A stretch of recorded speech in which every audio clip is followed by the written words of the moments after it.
While the tension between India and China continuing in the line of actual control in Ladakh region, Australian media said on Friday that India has a powerful weapon against China.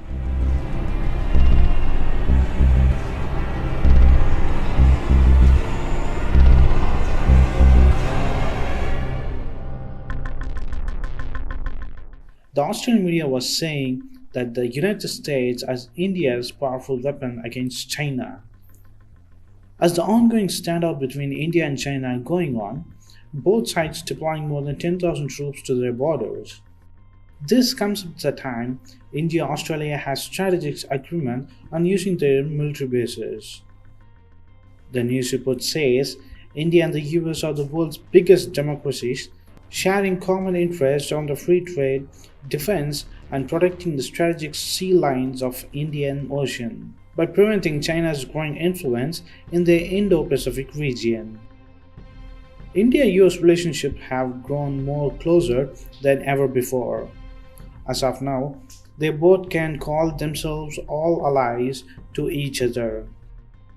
Long before, US was not even in India's interest. It all changed when Manmohan Singh, the former Prime Minister of India, brought US closer and made many deals which are still going on between both of the countries. In 2015, present Prime Minister of India, Mr Narendra Modi, invited the former President of US, Barack Obama, for the Indian Annual Republic Day celebration. And that was the first time an US President accepted the invitation and came to India. After the meeting, India has become one of the largest and the biggest defense partner for the US. Alice G. Wells, former Principal Deputy Assistant Secretary, said on the findings that US stands with India in pushing back against constant Chinese intrusion of Indian sovereignty. And in the month of May, Chinese military showed their military strength near the LAC as a build-up, in which India missed the intrusion of China's military occupying India lands inside Indian border. This which led to the face-off in Ladakh sector and the Sikkim Nakula area.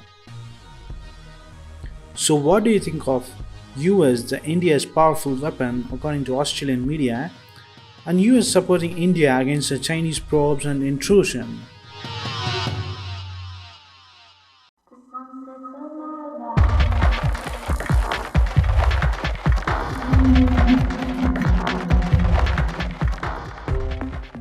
India has the global companies to submit the proposals for 110 fighter jet aircraft, the world's biggest such order currently in place.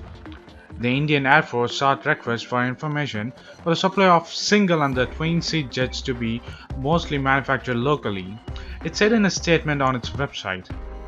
The Asian nation had earlier scrapped the deal to buy 126 fighter jet aircraft from Dassault Aviation's SA and instead opted to import 36 Rafale aircraft. The order announced on the Friday could be worth at least $15 billion and will be the world's largest fighter jet aircraft deal, said Rahul Bedi, a New Delhi-based analyst. At least 85% of the jets, 3/4 of which are single-seat aircraft and the rest will be twin-seat, had to be made in India, and manufacturer interested in bidding needs to be sent to their proposals by July 6, according to the Government of India. Getting new aircraft is crucial for Prime Minister Narendra Modi of India, as the South Asian nations faces increased risk from the neighboring Pakistan and China, at the time when the Russian MiG fighters, India's mainstay, are being phased out. The country's Air Force and the Navy requires as many as 400 single and double-engine combat aircraft, according to the government. The first aircraft must be delivered within 3 to 2 years of signing the contract. The South Asian country started looking for a new battle plane in 2007, a contest that ended with the government selecting Dassault Aviation's of 126 Rafale jets for $11 billion. With talks on styling, overpriced and quality guarantees, the government scrapped the purchase in 2015 and bought 36 jets separately to speed up the process. India was revising the specifications to allow manufacturing such as Boeing Co. and United Aircraft Corporations The pitch that their twin-engine combat aircraft in the deal. People familiar with the matter said in February, the Modi wants to modernize the country's aging military equipment with $250 billion spending, but it has been bogged down by the defense procurement process, which is known for delays, backtracking, and a history of corruption, making it sensitive, slow-going process. So what do you think of India seeking a $15 billion fighter jet orders of the world's largest deal ever? Thus Modi is only concentrating on the defense of India, which is really need for India, but that doesn't make sense that India doesn't need any jobs or doesn't need any economic reforms to do. But Modi does considers only on defense equipments to be upgraded, not anything on related to jobs or related to farmers or related to economy.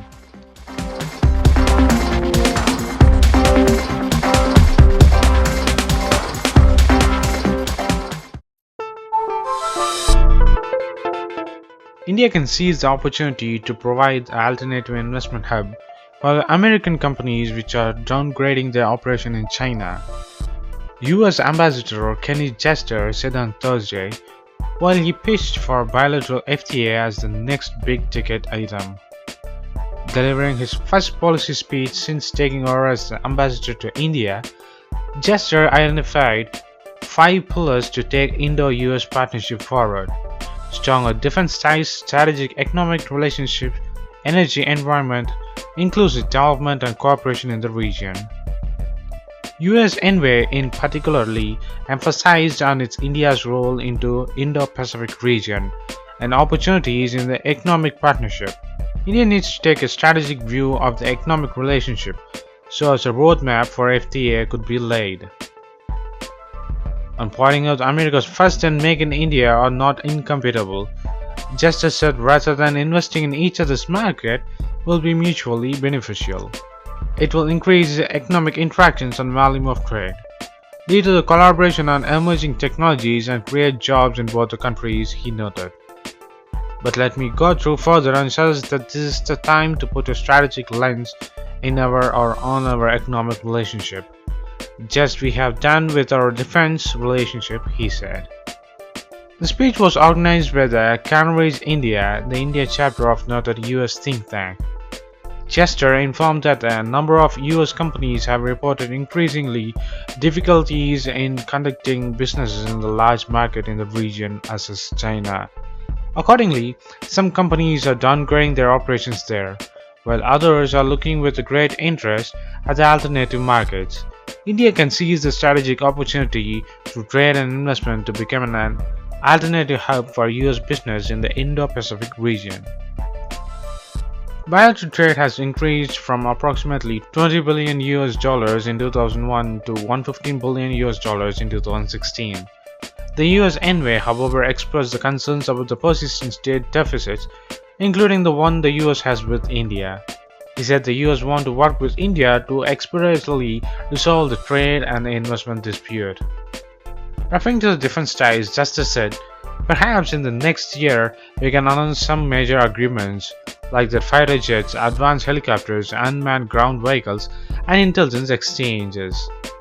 He in fact suggested taking Indo-US military cooperations to entirely to a new level, reciprocally posting liaisons officers at each other's operational or combat commands. When asked about the China-US ties, Justin noted, "We are interested in a constructive relationship, but if they engage in the predatory economic policies and other things, there would be no reactions, or will be reactions." So what do you think of US putting India ahead of China, and US wants India to take the opportunity to avoid China out of the world of US? Post your comments below, and if you like this video, please give a thumbs up, and follow us on social networks, and subscribe to our channel. And thanks for watching. This is WC Daily. Think big, think different. Bye.